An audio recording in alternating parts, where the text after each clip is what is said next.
অভ্যুত্থানের পথ ধরে বৈষম্যহীন সমাজ প্রতিষ্ঠা, কল্যাণমুখী রাষ্ট্র বিনির্মাণ আর সুশাসন নিশ্চিতে এক অনন্য পদচিহ্ন রেখে যাওয়ার প্রতিজ্ঞায় অর্থ উপদেষ্টা।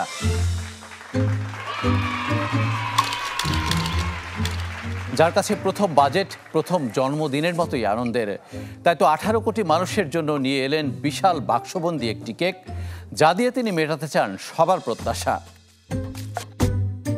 কিন্তু তার এই প্রত্যাশার হাসি যেন ম্লান হয়ে গেল বাক্সটি খোলার পর। কেননা কেকের আয়তন যে ভীষণ ছোট। আসলে বাস্তবতাটাই এরকম, কারণ কঠিন সময় আমলে নিয়ে তাকে 7,000 কোটি টাকা কমাতে হয়েছে মোট আকার, যা বাংলাদেশের ইতিহাসেও বিরল। তাই চিন্তা, কিভাবে এই সীমিত সম্পদ দিয়ে পূরণ করবেন জন আকাঙ্ক্ষা। ছোট্ট এই কেকটি তাকে ভাগ করতে হলো কঠিন হিসাবের মধ্যে, কিন্তু সঙ্গত কারণেই তাতে খুব একটা নতুনত্ব আনতে পারেননি তিনি। কারণ ভাগ করতে না করতেই সবচেয়ে বড় অংশ ছিনিয়ে নিয়েছে জনপ্রশাসন খাত। অন্যদিকে সুদ পরিশোধে চলে গেছে দ্বিতীয় সর্বোচ্চ অর্থ। এছাড়া চিরায়ত নিয়মেই অন্যান্য খাতেও দিতে হয়েছে বরাদ্দ। তাই সাধারণ মানুষ কিংবা শিক্ষা, স্বাস্থ্যের মতো প্রয়োজনীয় জায়গায় খুব একটা নজর দেওয়ার সুযোগ ছিল না অর্থ উপদেষ্টার। তবু গরিব মানুষের জন্য সহানুভূতিশীল অর্থ উপদেষ্টা একেবারেই ভুলে যাননি তাদেরকে। সব খাতে দেওয়ার পর অবশিষ্ট কেক দিয়ে তিনি কিছুটা সন্তুষ্ট করার চেষ্টা করেছেন পিছিয়ে পড়া জনগোষ্ঠীকে, যা উঠে এসেছে তার বাজেট বক্তৃতায় কিছু খাতে ভাতা, বরাদ্দ ও উপকারভোগী বাড়ানোর মাধ্যমে। দরিদ্র, প্রান্তিক ও ঝুঁকিগ্রস্ত জনগোষ্ঠীর দারিদ্র্য হ্রাস, সামাজিক বৈষম্য হ্রাস এবং জীবনযাত্রার মানোন্নয়ন নিশ্চিত করতে এবারের বাজেটে সুবিধাভোগীর সংখ্যা এবং মাথাপিছু বরাদ্দ উভয় বৃদ্ধি করার দিকে নজর দিয়েছে।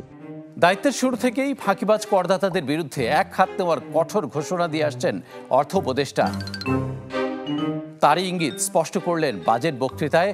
জাল বিস্তৃত করে আটকানোর ঘোষণা দিলেন সামর্থ্যবানদের। ছাড় দিবেন না নতুনদেরকেও, যদিও জোরালো দাবির পরও তিনি বাড়ালেন না করমুক্ত আয়ের সীমা। এবারের বাজেট ঘিরে বাড়তি প্রত্যাশা ছিল ব্যবসায়ীদের। দাবি ছিল কর্পোরেট করে ছাড় ও বহতি সুবিধা বাড়ানোর। কিন্তু আয় বৃদ্ধির মিশন ও ভীষণ চাপে থাকা অর্থ উপদেষ্টা সঙ্গত কারণে কানে নিতে পারেননি তাদের দাবি দেওয়া, বরং বিভিন্ন খাতে কর বসিয়েছেন নতুন করে।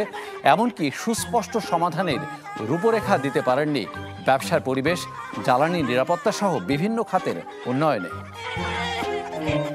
বাজেটের সংস্কারের কথা দৃঢ়ভাবে উচ্চারণ করলেন সালেউদ্দিন আহমেদ। যে কাজ তিনি আগেই শুরু করেছেন, এনবিআরকে এক নিমেষে 2 ভাগে ভাগ করার মতো সাহসী সিদ্ধান্ত নিয়ে।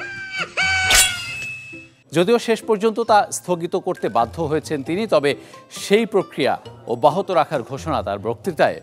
সাথে ব্যাংক খাত সংস্কারেও দিয়েছেন পরিবর্তনের আভাস। নতুন এই বাস্তবতায় অর্থ উপদেষ্টা সঙ্গত কারণেই নজর দিয়েছেন জুলাই অভ্যুত্থানে আহত ও নিহতদের সহায়তায়, যে জন্য বরাদ্দ দিয়েছেন মোটা অঙ্কের অর্থ। এছাড়া দীর্ঘমেয়াদী সহায়তার হাতও তিনি প্রসারিত করেছেন তাদের জন্য। এত সংকট আর সংযমী বাজেটের মাধ্যমেও তিনি চাইছেন 5-এর উপরে প্রবৃদ্ধি আর মূল্যস্ফীতি নামাতে চান 6-এর ঘরে। কিন্তু তার এই প্রত্যাশা বছর শেষে কতখানি পূরণ হবে, সেটিই সবচেয়ে বড় প্রশ্ন। ইকবাল আহসান, চ্যানেল 24, ঢাকা।